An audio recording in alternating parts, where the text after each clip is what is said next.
Hello friends, আজ আমি তোমাদের সাথে আমার হাজব্যান্ড সম্বন্ধে কথা বলবো। আমার হাজব্যান্ড এমনিতে খুবই ভালো মনের মানুষ, ভীষণ ভালো। সত্যি এরকম হাজব্যান্ড ভাগ্য করে পাওয়া যায়। কিন্তু কি জানেন, সব গুণের মধ্যেই সবার মধ্যে একটা দোষ থাকে। ওর দোষ হলো ভীষণ চালাক, ভীষণ সেলফিশ। কিন্তু ও ধরি মাছ না চুই পানি, এমন মেয়েকে দেখে বিয়ে করেছে। সত্যি বলতে কি, ওর উপরে সব দায়িত্ব যাতে দিতে পারে। বিয়ের পর এখন আমার উপরে সব দায়িত্ব দিয়ে নিজে এশ করে ঘুরে বেড়ায়।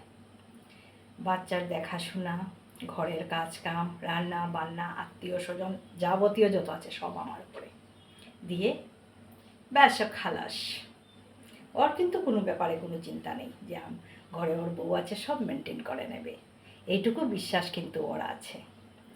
সময় মতো শুধু টাকাটা হাতে গুঁজে দিয়ে বলবে, তোমার যা যা লাগে সব দিয়ে দিয়েছি, তুমি করো, তুমি যা ভালো বুঝো করো।